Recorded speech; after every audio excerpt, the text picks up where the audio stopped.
poďme na ďalšiu zaujímavú tému a to sú citové vzťahy, to je láska.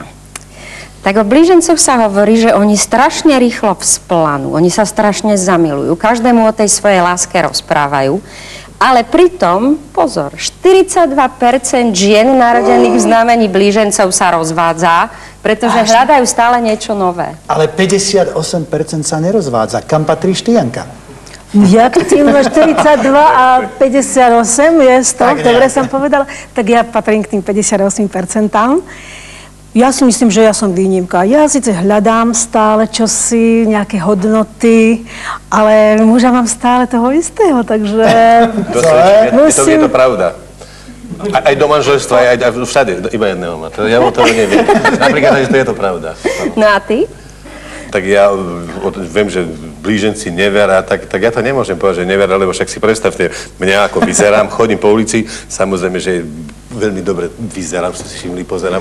A teraz, ako mám odolať tým pekným ženám, ktorí vždy na mňa pozerajú, mávajú mi a neviem, že robím grimasy a tak možno, že by som bol úplne, ani nie so srdcom človek, ale bez srdca by som povedal, keby som kedy vtedy neodolal, no odolám a ideme na kávu, alebo tak. Ale to je iba tým, že ja vlastne nie som ten typický blíženec, ktorý vlastne, že nevera. To nie.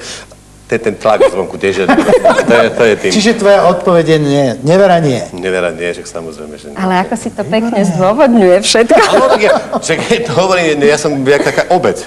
Je, že strážený objekt niekedy a teraz, keď niekto taký príde, tak potom, čo psi skočia na ne, lebo toto je v plote tam elektrika, tak. No však to je práve vtedy, keď si ma videl, že repete. Tak to áno. Chcel som to povedať, ale radšej nie. Peter má veľmi originálne zdôvodnenia, ale vlastne nie divu, pretože blíženci majú radi originalitu, majú radi originálne nápady, hľadajú originálne veci, menia svoje plány, pretože ich napadne hneď niečo lepšie. Je to pravda? To je absolútna pravda. Myslím si, že súhlasí so mnou. Súhlasím. Ja si myslím, že speváci musia byť originálni, ale nielen speváci, ale aj teda treba spisovatelia alebo maliari. Neviem si predstaviť, že by sme každú platňu nahrali takú istú, by sme boli absolútne nezaujímaví pre ľudí. To je pravda. No a považujete treba za originálne, keď si niekto založí stranu holohlavých? Tak to je zaujímavé, ale zároveň aj. Je to originálne aj zaujímavé zároveň. Ale tak isté, že je to originálne, ale nie je to až tak, lebo aj u nás existuje strana holohlavých. Možno to východisko znúdze, nie je to východisko znúdze. Raz nemám vlasy, tak čo si vymyslíš? No vieš čo, my sme... Stranu plnovlasy, keď nemám. Ja to schválujem, je to originálne, že ja sa tam za chvíľučku tiež prihlásim, takže je to aspoň budúcnosť. Je to praktické v každom prípade. Oni majú originálne zdôvodnenie. My sme totiž v Krakove pátrali po nejakých originálnych veciach a zoznámili sme sa s pánom Leškom Mazanom, ktorý je práve zakladateľom tejto strany holohlavých. A on má také zaujímavé zdôvodnenie, že normálni vlasatí ľudia strávia strašne veľa času nákupom šampónov, hrebeňov, vysedávaním u kaderníka, potom umývaním svojej hrivy. A tí holohlavy ten čas môžu venovať niečomu ďaleko užitočnejšiemu. Masáže mozgu.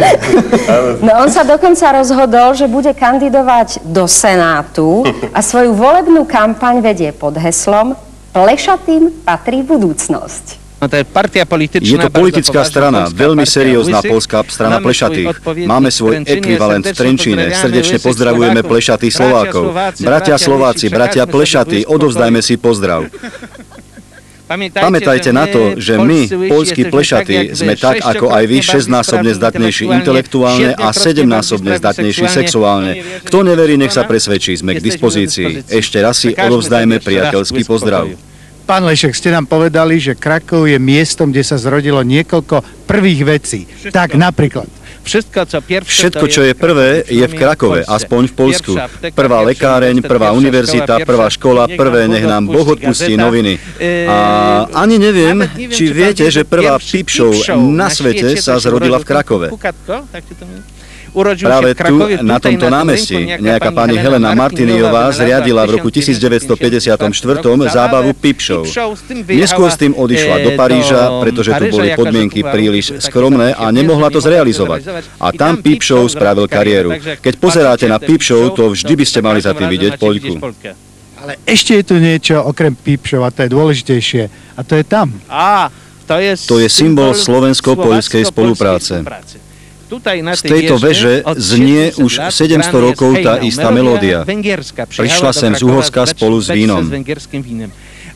V roku 1241 prepadli Krakov Tatári. Trubač na veži chcel pred nimi varovať obyvateľov Krakova. Začal hrať na trúbke a vtedy jeden z Tatárov vystrelil z luku. Melódia bola násilne prerušená a práve takto náhle prerušená je do dnešného dňa. Ten, ktorému prestrelili hrdlo, bol Slovák. Trubač, ktorý bdel nad bezpečnosťou Krakova v roku 1241, bol brat Slovák.